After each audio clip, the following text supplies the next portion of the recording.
Hey guys, it's yours truly coming back at you all with another one, and today I come bearing gifts. Gifts for you all to use during the normal and rare festival. I've constructed so far 8 decks that you can utilize during the festival. I will break them down in their simplicity on how to use, why the cards that I chose, and give you guys some other options in terms of decks you can create ahead of time to prepare you for the upcoming normal and rare tournament. Now, event.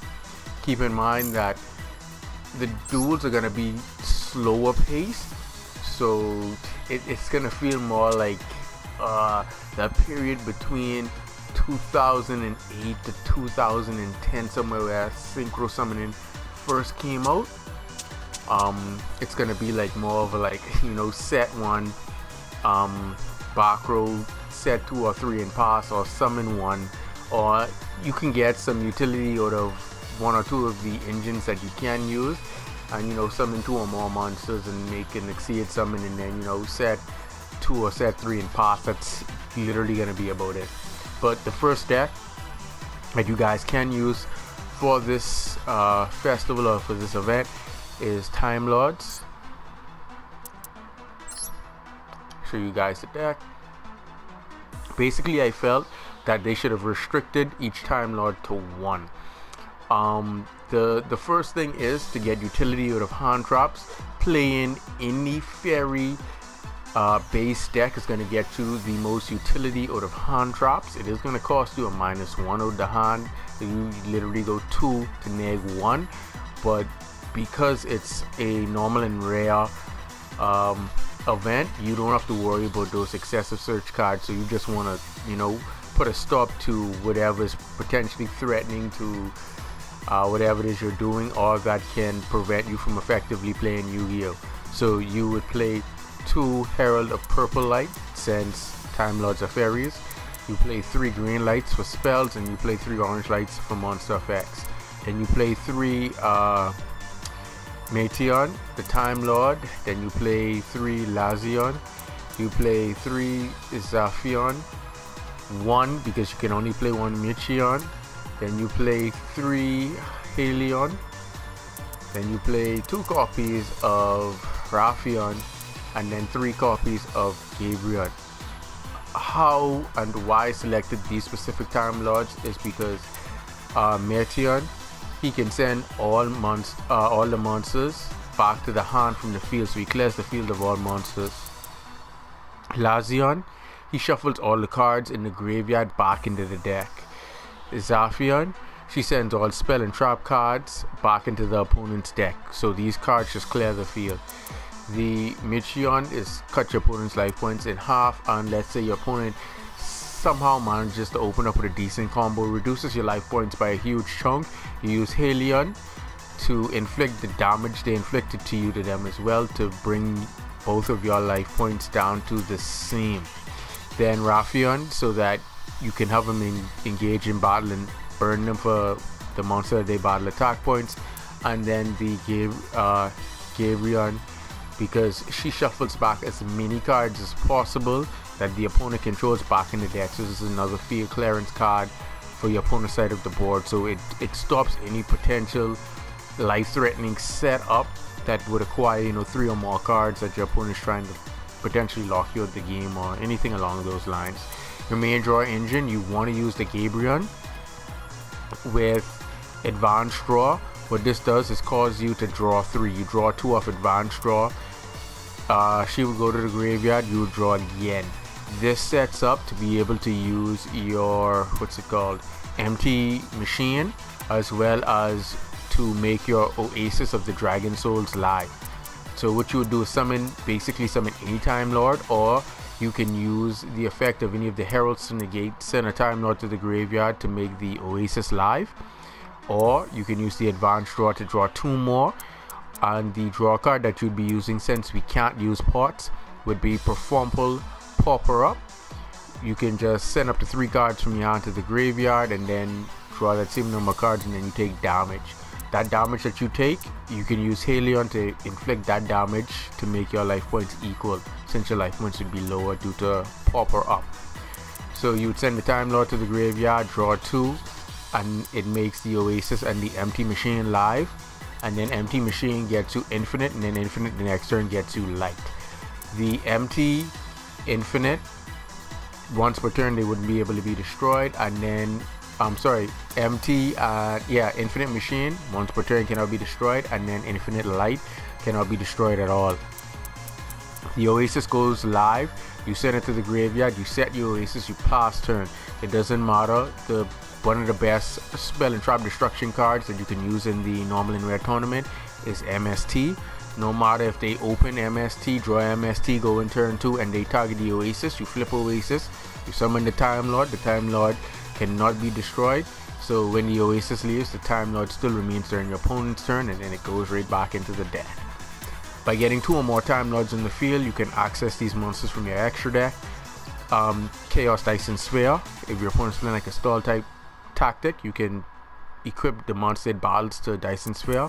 You can also make number 35, as well as you can turn 35 into 84, and then 84 into 77. Then you can also link into Mirage Lights. It's another herald to give you an additional negate, and the Generator Transverser, so that you can swap control of your Time Lord with your opponent's monster. So during your opponent's standby phase, the Time Lord goes back to your deck, and you still have your opponent's monster. That is why I tech this in there. That's the first deck you can use for this event. The second deck would be Shooting for the Stars. It utilizes the Star Seraph engine. Really simple, really easy to utilize. It's fairies, so you want to utilize the same hand trap engine in terms of the heralds. The same ratios: 2-3-3, 2 for traps, 3 for spells, 3 for monster effects. Then you'll play 3 scout, 3 sage, 1 sword. You're only allowed to play 2 scepters, so we're playing 2, 3 scales, and 3 chairs or sovereignty. You then play 2 Dogmatica Ashian. I draw a card, perform Papa. Then 3 MST, so we can clear out that back row that's going to be troublesome. Because how much slower the game pace is going to be, players are going to tend to use more trap cards. I would range anywhere from about 6 to about 12 trap cards that they're going to utilize. So you want to have Oats, 2 Forbidden Chalice, so you can neg your opponent's monster effects on the field, 1 Torrential Tribute, so you can board wipe, 3 Dogmatica Punishment, so that you can also out any troublesome monster on board. And I'll show you one of the resource utility cards that you can use when you send it to get an additional pop. And then 3 Oasis, so you can revive Scepter and get the most out of your Scepter. One of the utility cards that you'd be sending for the punishment is going to be this Forcer Machine Skull Wagon. When it's sent to the graveyard, you can target 1 spell or trap card on the field and pop it. So basically you go punishment on the opponent's monster and then wagon their back row. So it gives you excellent versatility on a monster and a back row destruction. And then your 4th resource for punishment would be Dragon Master Knight for any big boss monster your opponent may try to summon or get out on board. Then you're going to play 1 Propel Operative. Since you can make her, 1 Black Ship of Corn, number 91 Thunder Spark Dragon, Fairy Chair Girls, you could draw again, number 102 Sentry, because you can make him, and you can also make 104 Masquerade. You can also make the Unformed Void, Gagaga Samurai, number 70 Malevolent Sin. You can make the Pentastag, so you can do piercing damage, and Power Code Talker. The third event deck that you can utilize, where is number 3? Starry Nights. Basically, it's a beatdown deck that focuses on getting out the Odd Eye Saber Dragon and just beating down your opponent. You're going to play, since it's fairies, you're going to play the same hand trap fairy engine, 2 traps, 3 for spells, 3 for monster effects. In addition, you're going to play 3 copies of Angel 01. Then you're going to play 3 Astel. Then you're going to play 3 Flamel. And then you're going to play 3 Seal. Then you're gonna play 3 copies of the Odd Eye Saber Dragon, 3 copies of Ceremony. You're gonna play a 3 MST, gotta clear that back row, 2 copies of Torrential Tribute, so you can board wipe. Also, due to the effect of one of the Starry Night trap cards where you can bounce the level 7 back and forth between hand and field, you can summon it, bounce it back. When you summon it, you can trigger Torrential, then trigger the trap to bounce the Saber Dragon back to hand before the Torrential resolves, clearing your opponent's board of all their monsters, and then resummon the Saber Dragon during the following turn. 3 Dogmatica Punishment, the same resources in the extra deck to get that monster pop, spell card pop simultaneously, as well as you also have 3 Dragon Master Knights in case if it's just a whole lot of boss monsters you have to contend with. 3 Starry Night Blast. This is the negation card, so you just return the Saber Dragon to hand, negate an opponent's card effect, and then destroy it. And then this is the trap card here that lets you return your level 7 to the hand, and also special summon it from the hand, being able to trigger that Torrential and put it back in the hand before the Torrential resolves. In the extra deck, the same utility for the Dogmatica Punishment. You're going to play 1 Odd Eyes Vortex, because you can make the Absolute. So when Absolute leaves the field, you get your Vortex to spin 1 back. You can also play number 74, the Infinite Track Mountain Smasher. You'd also play 1 copy of number 76 Harmonizer, 1 Odd Eyes Rebellion Dragon, because it's 3k beat stick, Pentastack for piercing damage, the Track Black. If any of your monsters destroys an opponent's monster, just draw 1 card. And the Code Breaker Virus Swordsman. Event deck number 4 that you can also utilize would be a simplistic beatdown with a synchro engine thrown in the mix. Basically, you play beat sticks. 3 Janae Wrapped Werewolf, 2k beta. Same thing with Zombino, 2k beta. Same thing with Leotron, 2k beta. Then you're gonna play 2 Psy Reflector. This is to help you get into your synchro engine, make your synchro plays. You're also going to play 1 copy of the Rock Spirit, because you can just banish Earth. All of them are Earth. Special summon him, makes getting into your Exceed plays easier, as well as if you have the Giant Rex in graveyard, you're going to play 2 copies. You banish him and you get your 2 level 4s on board. Same thing with Gigantus. The only difference is if he's destroyed by battle, destroy all spell and trap cards on your field, clearing your opponent's back row. You play 3 copies of Assault Beast, so you can get access to your Assault mode active. You play 3 copies of Power Hand, just a beat stick, and if he battles a light or dark monster, that monster's effects are negated on the field during the battle phase. You also play another same thing, 2 copies of Ashian for the Dogmatica. It helps get that when you trigger the Dogmatica Punishment to send a fusion to the graveyard, you can special summon her and she would bounce the punishment back from graveyard to hand to reset to utilize it again. Pop her upper, because that's our draw card. 3 MSTs to clear the back row. 2 copies of Forbidden Chalice so we can negate any troublesome monster effects.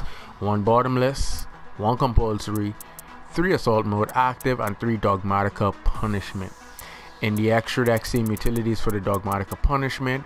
You'd play 2 copies of Iron Chain Dragon. In addition, 1 copy of Kendama, 1 copy of Charge Warrior, 1 Aura Dolphin, 1 Lightning Warrior. You're also going to play the Meteor Burst Dragon for Odd Eye, so during the battle phase, your opponent's monster's effects would not be able to go off. The Cyframe Lord Zeta, Gigantic Castle, Gaga Samurai, and 1 Malevolent Sin. The 5th event deck that you can utilize would be Peleos Tenyi. This is going to be a real troublesome deck to contend with. That Time Lords and another event deck that I've yet to have gotten to. But for this, you're just going to play 3 Adhera, 2 Saitar Tanyan, the water one, 2 Mapura, 2 Nahata, 1 Vishuddha, because it's restricted to 1 for this. 3 Ashuna. Then you're gonna play the same thing, 2 Ashiyan or Ashiyan. Draw a card, pauper upper. This is so you can get those traps into the graveyard and get to more of your resources from your deck. You're also gonna play Perfection of the Tangy, because those traps are treated as normal monsters while they're on the field, as well as your Tangy. When you go into a monk, it's going to be normal. Your opponent's special summons, you're going to draw 2 cards. Then you're going to play the regular Peleos. You're going to play whatever the hell this one is that destroys traps. Then you're going to play this one that cuts the opponent's attack in half. You're going to play this one that changes your opponent's monsters to face down defense position. Then you're going to play 3 copies of this one that allows you to draw 2 cards. It's also going to facilitate and help with your draw engine. You're going to play Dinomiscus. This is probably the only one out of them I know how to pronounce. To banish a card from the field. Then you're going to play 3 copies of Dogmatic of Punishment, same utility in the extra deck for it, and the 1 Fist of the Unrivaled Tanyi, because it's restricted to 1. Same utility for the Dogmatic of Punishment. The only addition is you have 3 Ultimate Dragons. If the Unrivaled Fist gets popped by any means of your opponent's effect, you automatically will get a Blue Eyes Ultimate Dragon on board. Then you play 3 copies of Ghost Trick Scout Boss, because you can make her. Making multiple copies in a single turn is going to be key to utilizing her effect. You also play 3 Monk of the Tangy and 2 Berserker of the Tangy. That's it for Peleo's Tangy. The next event deck that you can play, event deck number 6, is going to be a DDD Pendulum Beatdown. You're going to play 3 Keplers, 3 Slime, 3 Night Howl, 3 Copernicus. Copernicus really just to send the Necro Slime to grave so you can go off on your fusion summons. 3 Newton, 3 Doom King Armageddon, 3 Servant Thomas, 3 Galilei,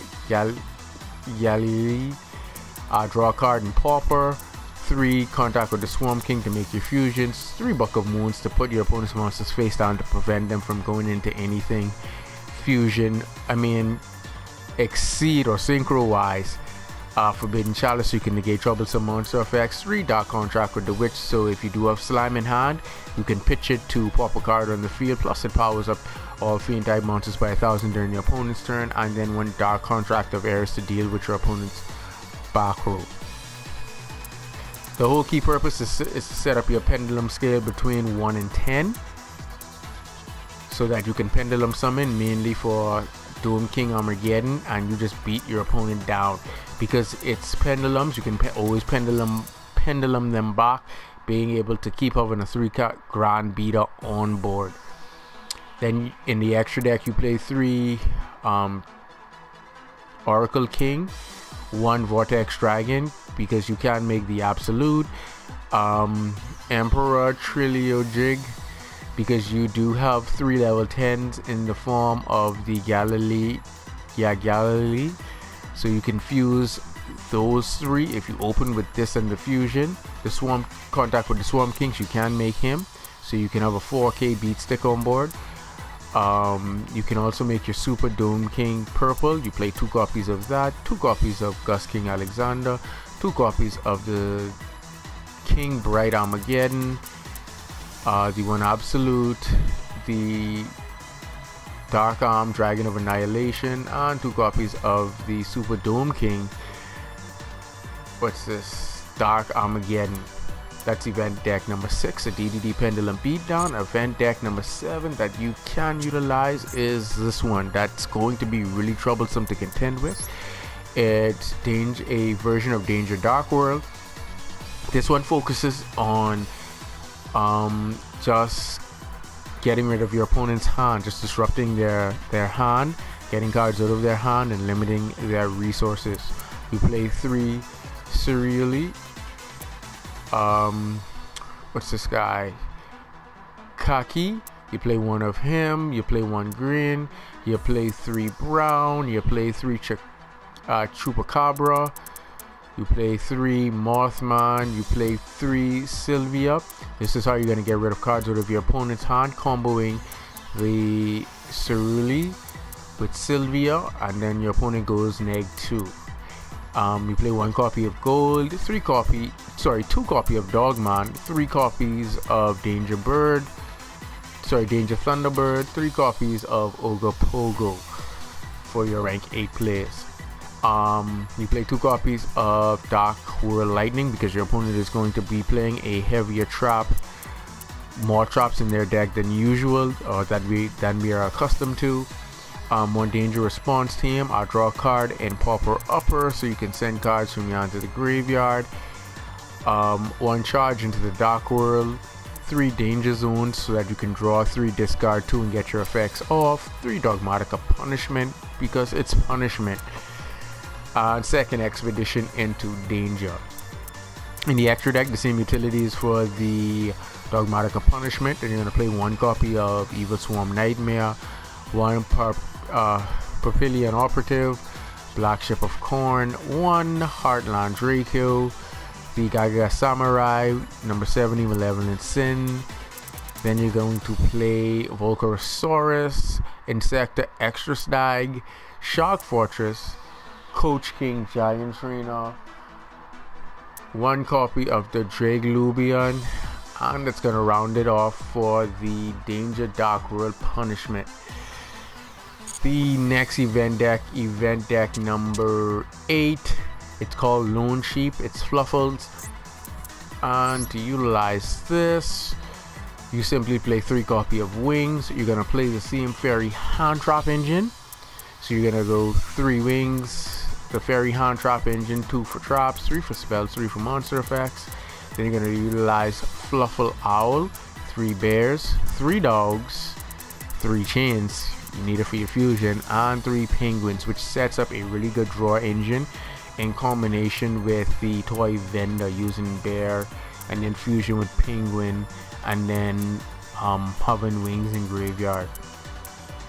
3 polymerization, 2 for Fright Reborn so you could revive your sheep. When your sheep is destroyed by your opponent's monster in battle, it revives itself. 3 toy vendors to help with your draw engine, 3 MST for those really troublesome back row decks, and 3 Forbidden Chalice to negate any troublesome monster effects. In the extra deck, you play 3 copies of Sheep, 1 copy of the Angulnair, 1 Ground Pulse, 1 Shell Jaja, Propel Operative, Black Ship of Corn, Fairy Chair Girl, Hardland Draco, Gagaga Samurai, Meg Beast, which one this is? Ouroboros, number 70, Malevolent Sin. Forgive me if I jacking up their names, but it is what it is. Cross Sheep, and 1 Power Code Talker. On another event deck that I was putting together, that just to give you guys some idea of what cards you can actually utilize to generically build your own to be efficient as you play. You can utilize cards like Morphin Jar number 2, so you can reset the field. Spirit Reaper to keep yourself from getting OTK'd by monsters that can multi-attack, or if your opponent manages to swarm the field. Adhesive Explosive because you take no battle damage, it equips the monster and destroys it. Grand Mode so you can send monsters back. Ancient Gears, you may be able to pull off a fusion. I didn't check into Ancient Gears as yet, but you can use Blast Sphere so you can inflict effect damage based off whatever monster attempted to attack it while it was face down. Exile Force because this is just an easy 1-for-1. Soul Flare Dragon, 2 or more copies. Your opponent cannot attack them and they would take 500 points of damage for each one of them during the end phase. Fire Hand because it floats with Ice Hand, popping a monster then bringing Ice Hand, it gets destroyed, pop one in the back row, then float and bring another Fire Hand. So you can also go that route with monsters with additional effects when they're destroyed or while they're face up on the field, so that you can get the most. Also, you can utilize Breaker the Magical Warrior so that you can pop a card, another 1600 beat stick on board.